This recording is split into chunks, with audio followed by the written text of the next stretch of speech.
जी नमस्कार। तो आज एक और नई वीडियो लेकर हमारे चैनल पर आप सभी के लिए हाजिर हो चुके हैं। तो आज की वीडियो में जो हम टॉपिक डिस्कस करने वाले हैं कि हमारे घर का बेडरूम यानी कि शयन कक्ष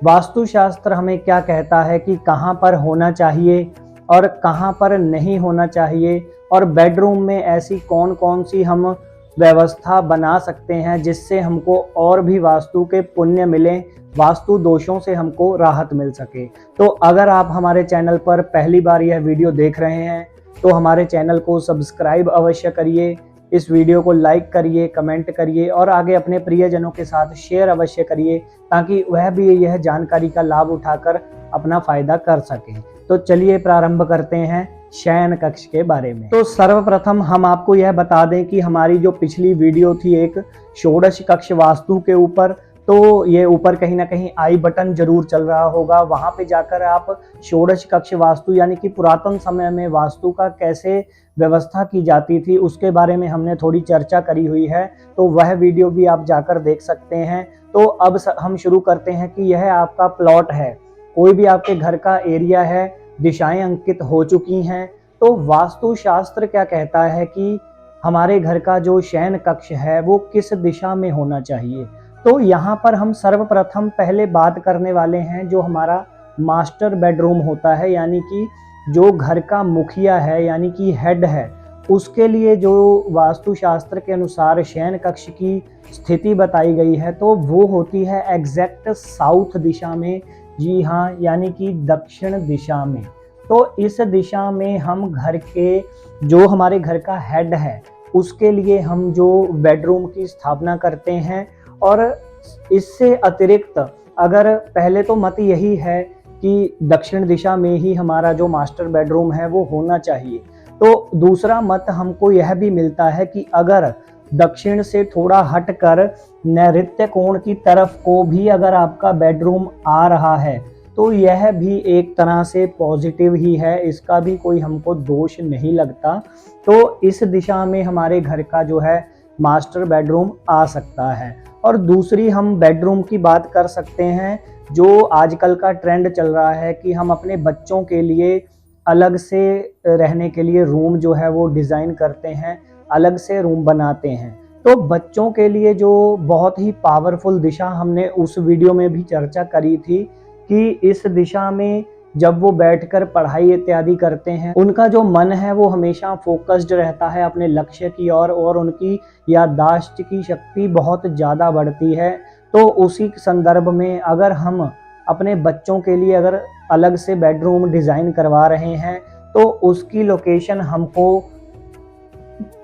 नैऋत्य कोण और पश्चिम दिशा के मध्य में भी हम बना सकते हैं बच्चों का बेडरूम। और इसके पश्चात अगर कहीं और भी बनाना चाहें तो यहाँ से लेकर हम वायव्य कोण तक किसी भी दिशा में अपने बच्चों के लिए बेडरूम अवश्य बना सकते हैं, क्योंकि इन दिशाओं में अगर बच्चों का बेडरूम बनाया जाएगा तो उनका जो पढ़ाई में मन लगने लगेगा, उनकी नॉलेज बढ़ने लगेगी और उनकी याद करने की क्षमता बहुत ही प्रबल हो जाती है इन जगहों पर अगर उनका बेडरूम हम स्थापित करें। तो एक बात मैं और यहाँ पर ऐड ऑन करना चाहता हूँ कि अगर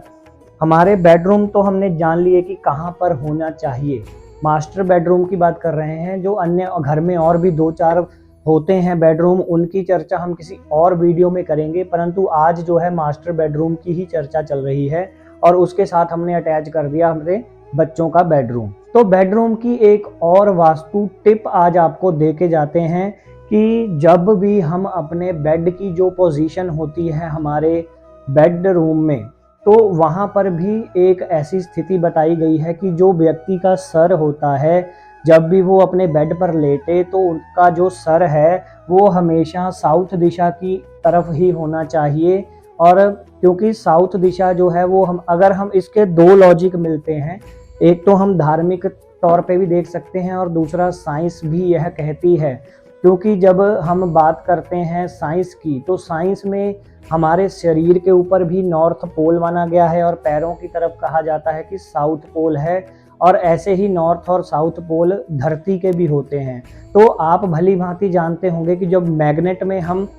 सेम डायरेक्शंस एक दूसरे की तरफ लाते हैं तो उनमें एक अलग सा खिंचाव पैदा होता है, वो एक दूसरे को धकेलते हैं। तो अगर हम उस कॉन्सेप्ट को मानकर चलें तो अगर हम नॉर्थ की साइड में सर करके सोते हैं तो इससे बहुत सारी थ्योरियां सिद्ध हो चुकी हैं कि नॉर्थ की तरफ को अगर हम सर करके लेटते हैं तो हमें माइंड से, दिमाग से जुड़ी हुई बीमारियां जल्दी पकड़ती हैं। और बहुत बार ऐसा भी हुआ है कि लंबे समय तक नॉर्थ दिशा की तरफ सोने से व्यक्तियों की जो दिमाग की नसें हैं वह तक भी फट जाती हैं और उनकी मृत्यु हो जाती है। और अगर हम धार्मिक पक्ष से इस कॉन्सेप्ट को समझें, क्योंकि साउथ दिशा हमारे पितरों की दिशा होती है और अगर हम उनकी तरफ ही पैर करके रात को सोते हैं तो इससे यह माना जाता है कि हमारे पितृ जो है वो हमसे रुष्ट हो जाते हैं और उनकी कृपा हमको नहीं मिल पाती। तो यह दो कॉन्सेप्ट हैं। तो एक तो यह आपको ध्यान रखना है कि अपने बेडरूम में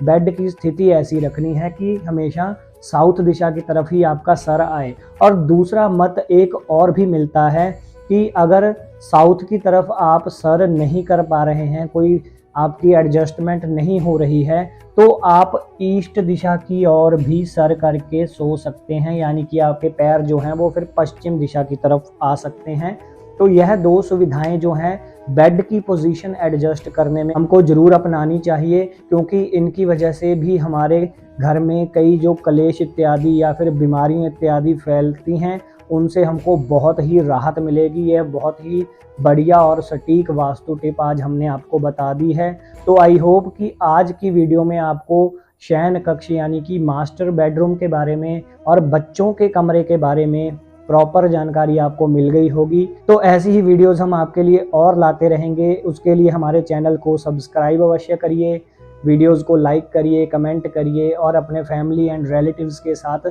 शेयर अवश्य करिएगा, ताकि वह भी यह जानकारी पता करके उनका भी थोड़ा बहुत लाभ हो जाए। और मैं नोटिस कर रहा हूँ कि बहुत सारे व्यूअर्स ऐसे हैं जो वीडियोस तो बहुत ही रेगुलर बेसिस पे देख रहे हैं परंतु अभी तक चैनल को सब्सक्राइब नहीं करा हुआ। तो प्लीज़ चैनल को सब्सक्राइब करके बेल आइकन को ज़रूर ऑन कर लें, ताकि जैसे ही हम आपके लिए नई वीडियो लेकर आएँ आपको तुरंत नोटिफिकेशन मिल जाए और आप वीडियो देखकर नॉलेज प्राप्त कर सकें। तो आज की वीडियो में बस इतना ही। मिलेंगे किसी अगली नेक्स्ट वीडियो में, तब तक के लिए नमस्कार।